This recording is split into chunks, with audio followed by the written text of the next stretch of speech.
Entonces, con atención, esta porción del primer capítulo de la primera carta que escribe el apóstol Pablo a una iglesia que tenía serios problemas. Cuando Pablo le contesta, porque había sido, le habían solicitado, Pablo, tenemos problemas. Entonces Pablo contesta y Pablo pone orden. Bueno, esta carta que Pablo le escribe a la iglesia allá en Corinto, dando soluciones a los problemas, dando instrucciones de cómo conducirse en la iglesia, nos sirve a nosotros en gran manera y en asuntos muy prácticos sobre cómo conducirnos en la iglesia del Señor.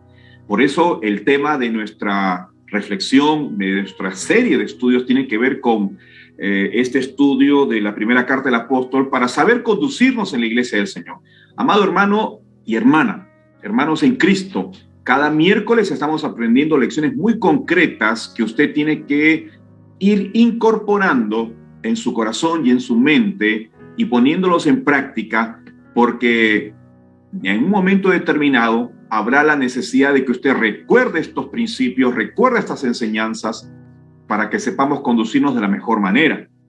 Ahora vamos a ver entonces otro aspecto de estas lecciones que el apóstol Pablo nos muestra.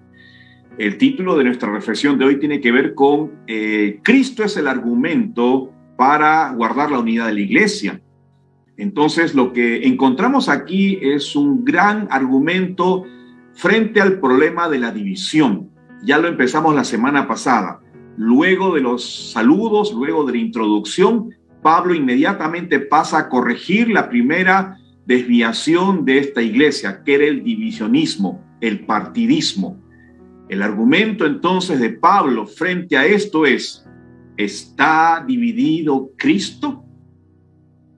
¿Puede estar dividido Cristo?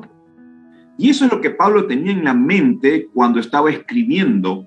Y entonces estos versículos tienen que ver con este desarrollo de este argumento. Es un argumento que usted tiene que aprender, que tenemos que entender y que tenemos que interiorizar.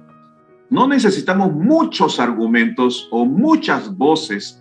Hay una verdad muy importante cuando se refiere a la unidad de los hermanos, a la unidad de la iglesia, a la unidad del cuerpo de Cristo. Lo tiene que aprender porque tarde o temprano usted experimentará una situación de crisis en esta área. Y lo que debe recordar es este argumento. ¿Puede estar el cuerpo de Cristo dividido? ¿Está Cristo dividido? Entonces, cuando leemos estos pasajes, el tema de la división en la iglesia, de los conflictos en la iglesia, de las desuniones en la iglesia, realmente es un asunto muy serio y Pablo quiere corregirlo de inmediato. Y a veces también nos pasa a nosotros. La falta de unidad en la iglesia de Jesucristo siempre ha sido uno de los mayores escándalos y de los mayores problemas que han debilitado el testimonio de la iglesia. ¿Qué está usted diciendo, pastor? Bueno, que a lo largo de los años en las iglesias siempre hay conflictos, problemas, y que las consecuencias de estos conflictos y estos problemas lamentablemente es la desunión, la separación, la división. Y esto es uno de los problemas que data de hace mucho tiempo. Por eso es importante que nosotros lo aprendamos aquí también en Villa María del Triunfo, porque nos debe haber pasado y nos pasará en algún momento. La división siempre ha sido un problema en el pueblo de Dios, siempre, siempre. Y casi todas las epístolas, por ejemplo, del Nuevo Testamento, se trata este tema en algún momento. O sea, siempre se hace alusión a estemos unidos en la iglesia, no estemos divididos en la iglesia. O se le menciona de alguna otra manera.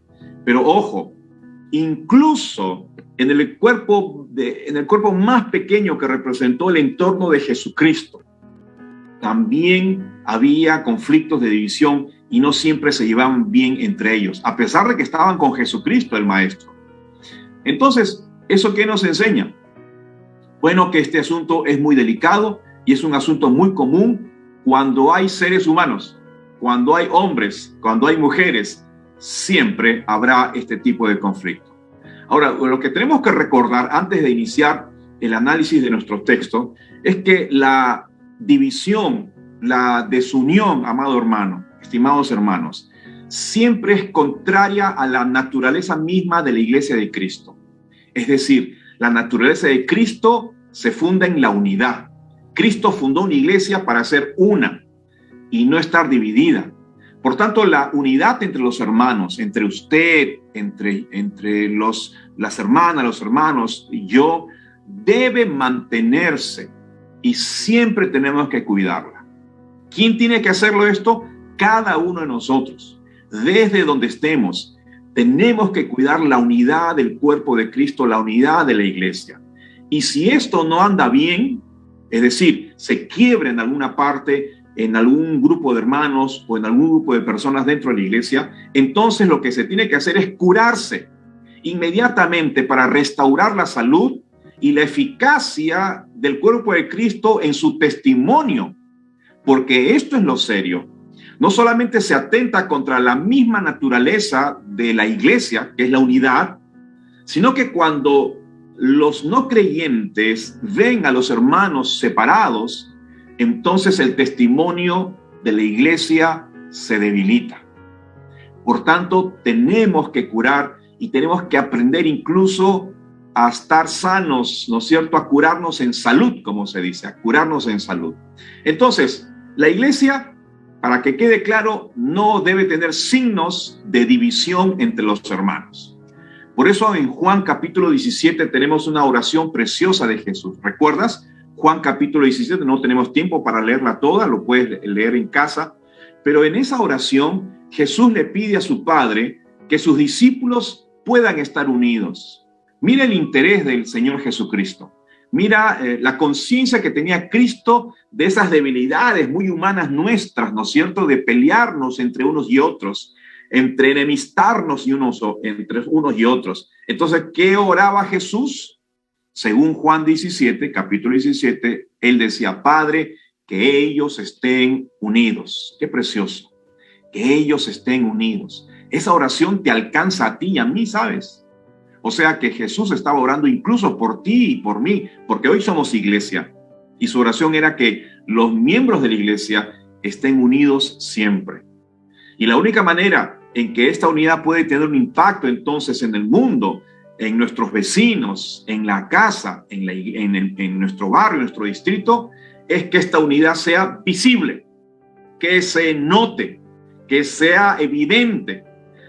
Y por eso, según nuestro pasaje, el gran argumento que Pablo presenta para que todos mantengamos la unidad es una sola frase clave. Por eso está en el verso 13 y Pablo hace la pregunta: ¿acaso está dividido Cristo? Este es el gran argumento, hermano. Ahora, fíjate cómo el evangelio de Cristo, cuando es anunciado para salvar a muchos, es para que ellos puedan vivir en Cristo, reconciliados con Dios e incorporados al cuerpo de Cristo, donde disfrutamos de una preciosa unidad en la familia cristiana. Fíjate entonces que el gran propósito de la predicación tiene que ver directamente con la unidad, con la vida en unidad. Por eso el argumento de Pablo es tan importante. ¿Acaso todos los que estamos en Cristo, que es la iglesia que está en Cristo, puede estar dividido? ¿Cristo está dividido? ¿Podemos estar divididos nosotros? O sea, si hemos de conservar la unidad hoy día miércoles, en los próximos días, el día domingo cuando nos reencontremos en la iglesia y siempre, la razón será Cristo. Por Cristo. Estamos en Cristo. Y el argumento de Pablo que nos hace reflexionar, y ahora lo vamos a ver, es: ¿Cristo está dividido? Mire cómo redirige nuestra mirada hacia el fundamento de la iglesia. Mira cómo nos lleva a reflexionar en lo que es central en las relaciones en la iglesia y con los cristianos. Pablo nos lleva a pensar en esa identificación de los cristianos con Cristo. Estamos en Él.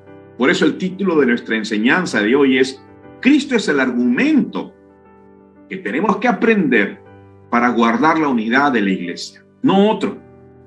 No hay otras razones ni otros motivos. es Cristo, la gran razón, el gran argumento para mantenernos en unidad. Ahora, Pablo asume 3 actitudes para conservar la unidad, que es lo que tenemos que hacer nosotros también, y eso es lo que queremos aprender. En primer lugar, fíjate que la primera actitud que Pablo toma de estas 3 es que él toma conciencia del problema de la desunión. O sea, no es inconsciente respecto a este tema, no es indiferente respecto a este tema. No es un tema que le entra por aquí y le sale por allá. Es un tema donde él toma conciencia. Y tomar conciencia es despertar. ¿Qué cosa es tomar conciencia? Es despertar, es abrir los ojos a la realidad, despertar nuestros sentidos para que estemos alertas. Cuando a veces se le pide a alguien, por favor, y le dice, mira, si viene el taxi, me avisas, estate alerta, ¿no es cierto? Entonces uno se queda esperando, mirando si viene o no viene. Viene el taxi, parece este no es, y se pasa, no, este no es. Uno está alerta, uno está atento, está con los sentidos activados, está con conciencia de lo que está haciendo, ¿no es cierto? No está parado ahí esperando y mirando a la nada, viendo cómo los carros se pasan. Bueno, tomar conciencia tiene que ver con eso. ¿Qué hacía Pablo? Tomaba conciencia de que la desunión en la iglesia de Cristo era muy serio. Fíjate, verso 13. 3 preguntas. ¿Acaso está dividido Cristo? ¿Fue crucificado Pablo por vosotros? ¿O fuisteis bautizados en el nombre de Pablo? Este es el razonamiento. Las preferencias dividen y enfrentan. Eso está diciéndonos Pablo. Cuando hay preferencias de los creyentes respecto a otros creyentes o sobre todo los líderes, estas preferencias, estos gustos dividen, amado hermano, y nos enfrentan unos a otros. Ahora, recuerde, como lo vimos la semana pasada, y esto ya lo sabemos de hace mucho tiempo, ¿verdad? Habían surgido partidos en la iglesia y el pecado era general, cada uno exaltando a su líder predilecto, ¿no? Uno decía, yo soy de Pablo y Pablo para mí es el único y lo mejor. Los otros decían, yo soy del gran maestro Apolos, ¿no? Apolos realmente, yo de Cefas, ¿ah? Mira, ni Pablo ni Apolos, yo soy de Cefas, y habían los que seguidores de Cefas, y estaban también los que decían, yo soy de Cristo. Entonces, ¿qué se había formado? Partidos. Para que podamos entenderlo bien, tal vez la coyuntura política en que hoy estamos viviendo nos ilustra este asunto de las divisiones en partidos. ¿Qué es un partido?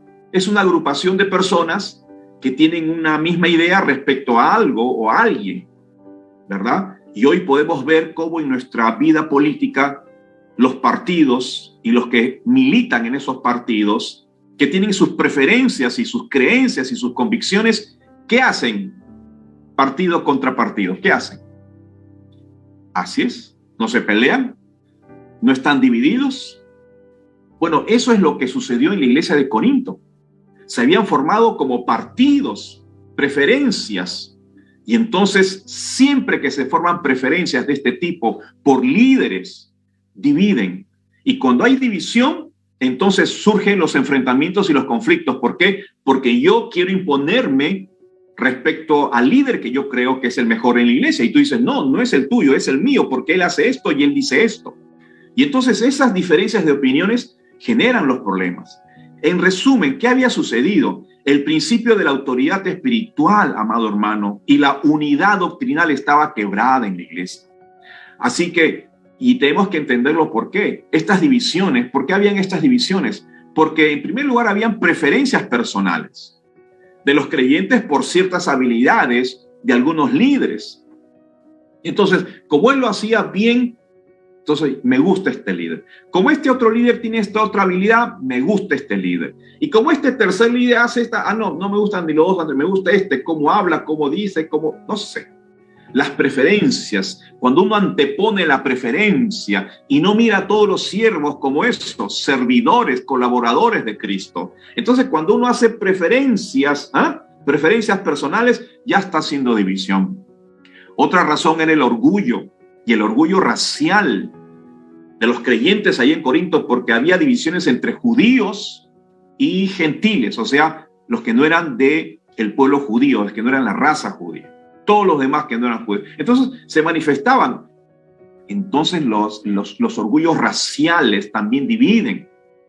Este es medio blanquito, este es medio oscurito, este es de Lima, este es de provincia, este es bajo, el otro es alto, el otro es...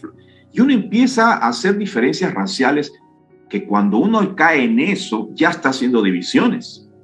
Ojo con esto. Pero hay otras razones más, hermanos. Una ruptura por una palabra o por un dicho que genera una grieta, una fisura en las relaciones, ¿no? A veces uno dice algo y entonces se resiente. Una hermana dice algo y la otra hermana se resiente. Un pastor de repente hace una broma y entonces el hermano se resiente. O la hermana hace la broma y el pastor se resiente. A veces las palabras que no las medimos o que no las cuidamos también generan las divisiones. Una diferencia de opinión. Bueno, yo no estoy de acuerdo en que sea a esta hora, yo no estoy de acuerdo en que sea así, yo no estoy de acuerdo en que sea... Entonces, esa diferencia también divide, y si no somos conscientes de ello, entonces caeremos en la división. Intrigas internas, ¿no es cierto?, dentro del cuerpo de Cristo. Yo no sé qué estará pasando. Eso divide. Alejamiento de la iglesia sin justificación alguna. Esta es otra razón. Hay gente que se aparta de la iglesia por una temporada y en ese paréntesis de alejamiento de la iglesia, entonces está desconectado, desvinculado, desinformado. Y por ahí le llegan algunas informaciones y dice cosas y entonces genera división. ¿Por qué? Porque se alejó de la iglesia y uno no sabe por qué a veces se aleja uno de la iglesia. O la pérdida de identidad. Qué triste es esta otra razón para generar divisiones. ¿Por qué? Porque perdemos nuestra identidad como iglesia dentro de la comunidad. O sea, nos perdemos. ¿Para qué estamos en el barrio? ¿Para qué está la iglesia de Villa María del Triunfo en el barrio ahí? ¿Para qué existe? Entonces, cuando nos olvidamos, nos confundimos, perdimos la identidad de por qué estamos ahí instalados y plantados y levantados como iglesia, entonces caemos en preocuparnos por otras razones y generamos división. Entonces, al hacer la pregunta, Pablo, ¿acaso está dividido Cristo? Literalmente está diciendo, ¿ha sido Cristo cortado en pedazos?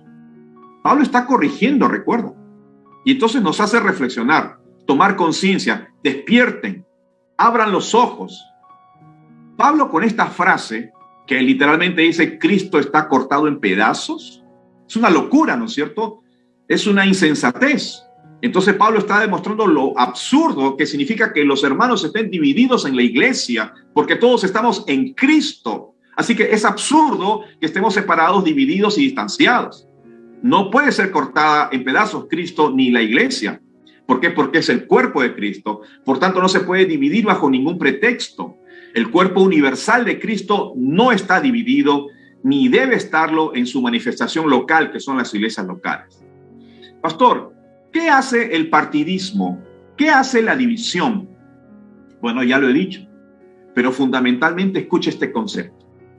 ¿Qué cosa hace cuando uno tiene preferencias por este líder o por el otro líder? O por alguna división de estas que he mencionado.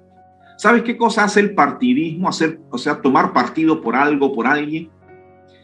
Esto significa cambiar a Cristo por los líderes. Prefiero al líder y dejo al Señor de la iglesia. Y esta es la confusión denominacional de la iglesia en el mundo entero. Hay mucha gente que sigue a hombres, ¿verdad? Que sigue a hombres y olvidan a Jesucristo. ¿Por qué? Porque lo han reemplazado por los líderes. Y eso es partidismo. Entonces, Pablo introduce en esta primera parte la clave para promover la unidad y para evitar divisiones. Así que aprendamos esta lección, mi amado hermano. Anótala, por favor, qué importante que es promover la unidad y evitar las divisiones. ¿Qué cosa es, pastor? Centrarnos en Cristo más que en exaltar a los líderes humanos. Gran lección. Para mí es una gran bendición aprender eso. Y eso que he tenido grandes líderes y les amo y les aprecio y he sido impactado por grandes servidores, pero nunca puedo poner a este líder antes que a Jesús. No puedo ser partidista. Cada líder representa a Jesús, nunca se representa a sí mismo. Entonces, mi amado hermano, ¿qué hace Pablo en este primer verso? Toma actitud, toma conciencia del problema de la desunión. Espero que tú también tomes conciencia y que nunca estés involucrado en divisiones de la iglesia, en separaciones y en desuniones. Si tú estás así, entonces aprende esta primera lección. No es bueno, toma conciencia. Segunda actitud, rápidamente, ser prudentes con nuestro protagonismo. Ser prudentes con nuestro protagonismo, con nuestro servicio, con nuestro comportamiento, con las cosas que hacemos en la iglesia. Fíjate lo que dice el verso 14 al 16, cómo Pablo es tan prudente. Mira lo que dice.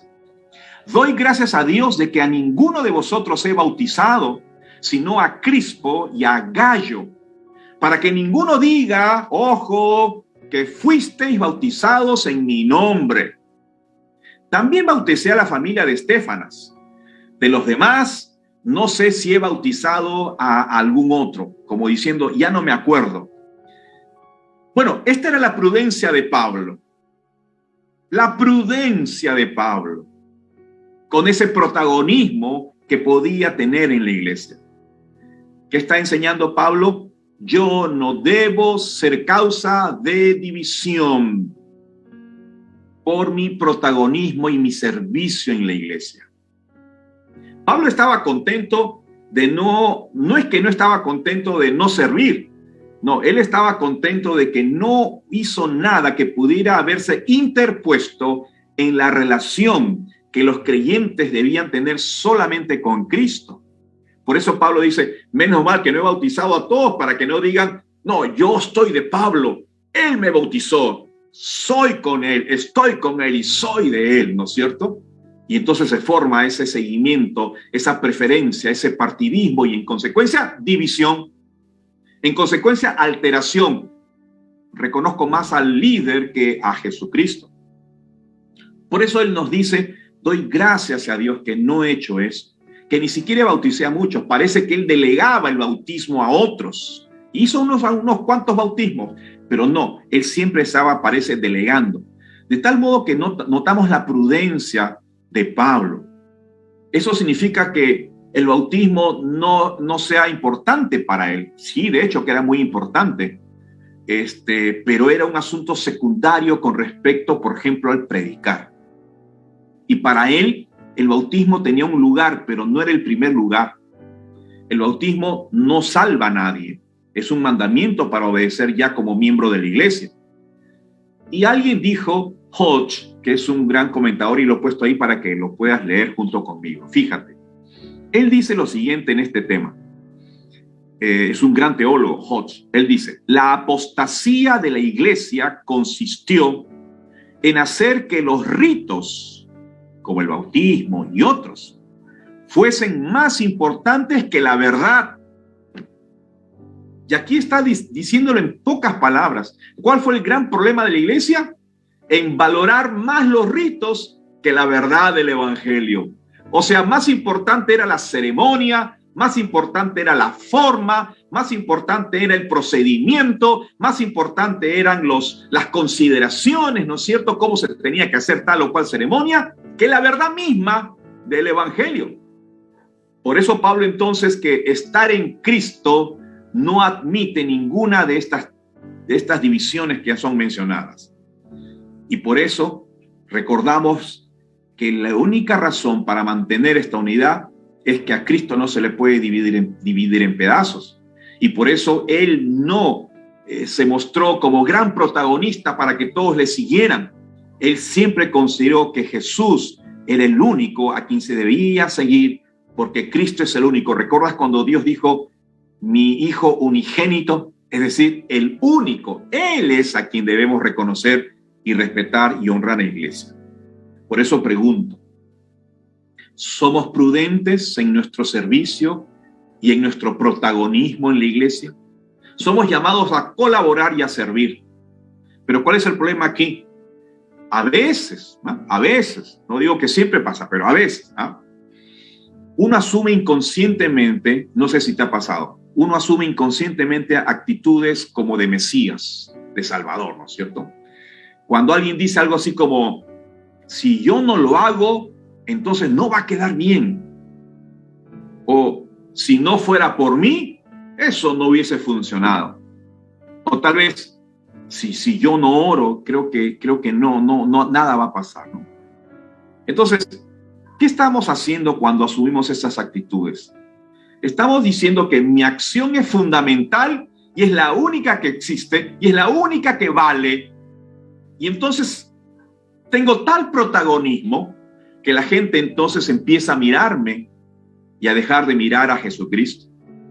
Por eso Pablo aquí él es muy prudente y nos muestra su ejemplo. Menos mal que no bauticé a tantos para que no estén diciendo, no, Pablo me bautizó. No. Aquí te han bautizado los otros líderes y los otros encargados. Yo no te he bautizado. Así que yo no quiero ser ni por asomo razón para dividir, razón para hacer partidos y razón para que tú me sigas a mí, de ninguna manera. Entonces tengamos cuidado, mi amado hermano, cuando hagamos algo en la iglesia, de tal modo que suene, que sea tan espectacular, ¿no? Y crea yo que si yo no lo hago, entonces no va a funcionar, porque eso pudiera que alguien nos mire y deje de mirar a Jesús. Pablo fue prudente en eso. Y por último, recuerda la primera actitud, tomar conciencia del problema de la desunión. No seamos ligeros, es muy delicado, tenemos que cuidar la iglesia y eso se va a reflejar luego, te voy a demostrar, en el hogar. Segunda actitud, ser prudentes con nuestro protagonismo en la iglesia, con nuestro servicio, ¿cierto? Muy prudentes. Y tercero, enfocarnos en lo que es importante, en la predicación del evangelio. Esta es la tercera actitud del apóstol, enfocarnos en la predicación del evangelio. Él hizo eso. Fíjate, verso 17, y él termina esta sección. Pues no me envió Cristo a bautizar, sino a predicar el evangelio. Yo tengo las cosas claras, dice el apóstol, y lo hago no con sabiduría de palabras para que no se haga vana la cruz de Cristo. Pareciera que esto no es parte de la argumentación, pero sí tiene que ver. Aquí Pablo señala 3 verdades que él practicó para no caer en divisiones, en partidismos, en resentimientos y en murmuraciones dentro de los hermanos. Mira, verso 17, la primera parte, pues no me envió Cristo a bautizar, sino a predicar el evangelio. ¿Qué está diciendo Pablo aquí? Que la predicación del evangelio siempre es prioridad. Así que si queremos enfocarnos en lo que es prioridad en la iglesia, evitaremos, amados hermanos, algún tipo de murmuración, resentimiento o partidismos o divisiones. ¿Por qué? Porque estamos haciendo aquello a lo cual fuimos llamados por el Señor. La iglesia ha sido convocada para dar testimonio de Jesucristo. El Señor Jesús, antes de ascender a los cielos, nos dejó el encargo de ir y predicar el evangelio. Así que si nos desenfocamos de ese encargo, nos vamos a meter en problemas y nos vamos a meter en otros asuntos. No digo que no sean importantes, como por ejemplo bautizar, pero hay una prioridad que nos ayudará a mantenernos y a cuidarnos. Luego dice, no con sabiduría de palabras. No con sabiduría de palabras. ¿Qué está diciendo Pablo aquí? Que la forma de predicar el evangelio no es con sabiduría humana. Así que si vamos a enfocarnos en lo que es realmente importante, esto se tiene que hacer de una manera especial, no con sabiduría humana, no con habilidades, no con retórica, no con, talentos humanos. ¿Por qué? Porque cuando la gente le presta más atención a la forma, entonces le quita atención al mensaje. ¿Me dejo entender? A veces uno es tan elocuente y tan predicador, o puedo hacer tantas cosas que la gente empieza a mirar la forma, cómo lo hace, y se olvida del mensaje que está tratando de transmitir. Así que ninguno se desvíe, ninguno se distraiga en la forma como un servidor predica, o como otro pastor enseña, o como otro pastor predica. Lo que tienes que quedarte tú siempre cuando escuchas la reflexión es el mensaje, las lecciones, las aplicaciones para que tú la lleves y la guardes en tu corazón. Así que cuidado con estar prestando más atención a las formas que al mensaje. Y la última parte de este verso 3 dice, para que no se haga vana la cruz de Cristo, ¿no es cierto? ¿Qué dice Pablo aquí? Primero, que la predicación del evangelio es prioridad. Segundo, que la forma de predicar no es con sabiduría humana. Y aquí, ¿qué nos dice? Que el propósito de predicar el evangelio correctamente es no hacer vana el mensaje, no hacer vano el mensaje. ¿Qué significa esto, pastor? Que no pierda su eficacia, mi amado hermano, que no pierda su eficacia y en consecuencia quitarle el valor de lo que significa la muerte de Cristo en la cruz. ¿Me explico? Cuando uno distrae a la gente con habilidades o con oratorias, entonces la gente se pone a atender la forma y se pierde el valiosísimo mensaje del mensajero. ¿Y cuál es siempre nuestro mensaje? ¿Cuál debe ser siempre tu mensaje? Jesucristo le puede salvar a usted de la muerte, trayéndole vida eterna. Y cuando uno no lo hace correctamente y le mete sabiduría humana, habilidades humanas, talento humano, confía más en el talento que en la fuerza y el poder del Espíritu Santo, entonces Pablo dice que cuando esto sucede, hacemos vana el mensaje de Cristo, vana la cruz de Cristo, se pierde la eficacia y ese poderoso mensaje llega diluido, llega confundido, llega mezclado al oyente, al corazón del oyente. Entonces termino esta reflexión, amados hermanos, recordándote que Cristo es el argumento para la unidad de la iglesia. Amén. Amén. Si vamos a conservar la unidad, es por Cristo nuestro Señor, recordando lo que Él logró en la cruz del Calvario. Él nos ha unido en una misma fe, en un mismo Señor, en un mismo bautismo, en un mismo cuerpo, así que no podemos estar separados. Por eso las 3 lecciones te las dejo ahí para que las recuerdes. Tomar conciencia del problema de la desunión. Espero que hayas tomado conciencia tú. Aunque no esté pasándolo, pero tenlo presente, porque este curso o este libro nos está enseñando a conducirnos sabiamente en la iglesia. Entonces, número 1, toma conciencia del problema de la desunión. Recuerda, las preferencias dividen. Segundo, sé prudente con tu protagonismo en la iglesia. Recuerda que no debemos ser causa de división. Nunca nosotros, nunca, nunca. Y tercero, enfócate en la predicación del evangelio. Dedícate a lo que Dios nos ha llamado.